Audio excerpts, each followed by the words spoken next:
ഹത്വാ മാ പ്രാപ്സാസി സ്വർഗേ ജിത്വാ മാ ഭോഷാസി മഹി തസ്മാദുദ്ദിഷ്ഠ കൗന്ദേയ യുദ്ധായ കൃപനിശ്ചയാ അവജാനന്തി മാം മൂഢാ മാനുഷം തനു ആശ്രിതം. മുന്നോട്ട് ലീഡ് ചെയ്യാൻ സാധിച്ച ഒരു ഇൻസ്പയറിംഗ് ആയിട്ടുള്ള കീ പോയിന്റ് എന്താണെന്നുള്ളത് ഒന്ന് ഷെയർ ചെയ്യാം.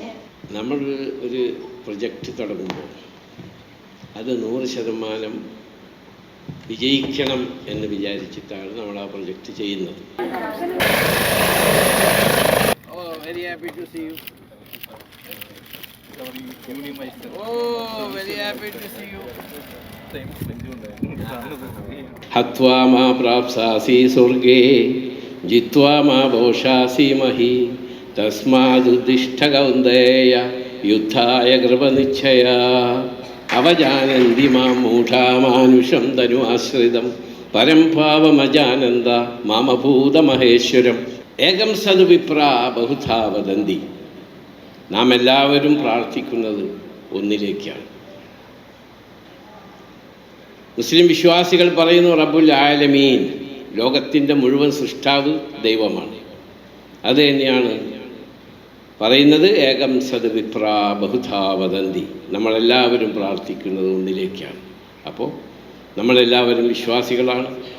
കാരണം ഭഗവാൻ ശ്രീകൃഷ്ണൻ്റെ നാമധേയത്തിലുള്ള ഒരു വിദ്യാഭ്യാസ സ്ഥാപനമാണ്. ആയതുകൊണ്ട് നാം അധ്യാപകരെ ബഹുമാനിക്കുന്നവരും രാജ്യത്തെ സ്നേഹിക്കുന്ന കാര്യമാണ് ഭഗവാൻ കൃഷ്ണൻ ആദ്യം പറഞ്ഞ അത്വാമാ പ്രാപ്സാസീർ സ്വർഗേ ജിത്വാമാ ഭോഷാസി മഹി തസ്മാദ് ഉദ്ദിഷ്ട കൗന്ദേയ യുദ്ധായ കൃപനിശ്ചയ. സ്വന്തം ധർമ്മം സംസ്ഥാപിക്കാൻ വേണ്ടി രാജ്യത്തിന് വേണ്ടിയുള്ള യുദ്ധം നീ വിജയിക്കുകയാണെങ്കിൽ ഈ ലോകത്തിലെ എല്ലാ സർവ്വസുഖങ്ങളും നിനക്ക് കിട്ടും. പക്ഷേ നീ മരണപ്പെടുകയാണെങ്കിൽ അത്വാമാ പ്രാപ്സാസി സ്വർഗേ, നിനക്ക് സ്വർഗം കിട്ടും. അതാണ് നമ്മുടെ മനസ്സിൽ എപ്പോഴും ഉണ്ടാകുന്നത്. ഷേക്സ്പിയർ എന്താണ് ലോകത്തോട് പറഞ്ഞത്? Life is a tale told by an idiot full of sound and fury signifying nothing. അന്തസ്സാരശൂന്യമായൊരു വിഡ്ഢി പറഞ്ഞ കഥയാണ് ഈ ജീവിതം. അതിനെപ്പറ്റിയൊക്കെ വിശകലനം ചെയ്തിട്ട് മഹാന്മാരായ വിക്ടർ ഹ്യൂഗോ, അങ്ങനെ ഒരുപാട് പണ്ഡിതന്മാർ, ഒരുപാട് ഫിലോസഫേഴ്സ്, അരിസ്റ്റോട്ടിലും പ്ലാറ്റോവും, അങ്ങനെ അവരൊക്കെ അതിനെ വിശകലനം ചെയ്ത ഓരോ കാര്യങ്ങൾ പറഞ്ഞിട്ടുണ്ട്. ഓരോ ഭരണാധികാരികളുടെ നല്ല കാര്യങ്ങൾ പറഞ്ഞിട്ടുണ്ട്. അതൊക്കെ പഠിച്ചാൽ നിങ്ങൾക്ക് ഭാവിയിലും ജീവിതത്തിലും ഉപകാരപ്രദമാകും. അതാണ് സാന്ദർഭികമായി എനിക്ക് നിങ്ങളോട് ഉപദേശിക്കാനുള്ളത്.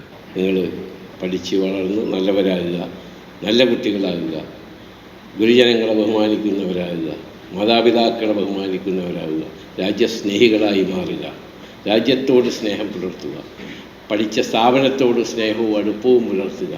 ഇതെല്ലാം മുന്നിൽ വെച്ചുകൊണ്ട് നിങ്ങൾ മുന്നോട്ട് പോകണമെന്നുകൂടി ഞാൻ നിങ്ങളോട് സാന്ദർഭികമായി പറഞ്ഞുകൊണ്ട് ഞാൻ അവസാനിപ്പിക്കുന്നു.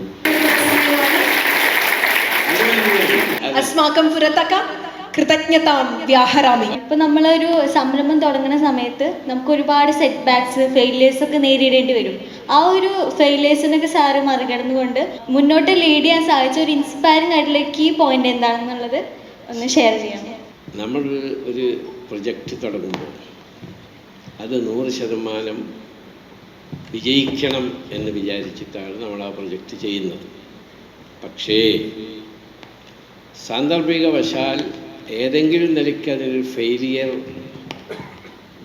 വന്നാൽ അത് നേരിടാനുള്ള കരുത്ത് വേണം. ആ കരുത്ത് വേണമെങ്കിൽ മുൻകൂട്ടി നമ്മളത് നിശ്ചയിച്ച് വയ്ക്കണം. ഒരു പക്ഷേ ഈ പ്രൊജക്റ്റ് വിജയിച്ചില്ലെങ്കിൽ നമ്മൾക്ക് എന്തായിരിക്കും നഷ്ടം? ആ നഷ്ടം നമ്മൾ എങ്ങനെ താങ്ങും? അത് താങ്ങാനുള്ള വിദ്യ എന്താണ് എന്ന് ആദ്യം മനസ്സിൽ കരുതി വെച്ച് ആ പ്രൊജക്റ്റ് സ്റ്റാർട്ട് ചെയ്താൽ അത് ഫെയിലിയർ വരുമ്പോൾ നമ്മൾ അപ്സെറ്റ് ആവില്ല, നമ്മൾ വിഷമിക്കില്ല. ഞാൻ എപ്പോഴും അതാണ് ചെയ്യാറ്. അപ്പോൾ ലുലു ഗ്രൂപ്പിന് IPOയ്ക്ക് പോകാനായിട്ട് താല്പര്യമുണ്ടോ? ഉണ്ടെങ്കിൽ അത് എന്താണെന്ന് അറിയാനൊരു ആകാംക്ഷ ഉണ്ടായിരുന്നു. സാർ എങ്ങനെയാണ് സെയിൽസിലും മാർക്കറ്റിംഗിലും സ്ട്രാറ്റജീസ് ഇംപ്ലിമെന്റ് ചെയ്യുന്നത്? ഞാൻ ഫ്യൂച്ചർ നോക്കിക്കൊണ്ടാണ് പറയുന്നത്. അങ്ങനെ അതൊരു റെവല്യൂഷണറി സ്റ്റെപ്പായിരുന്നു കൊച്ചിയിലെ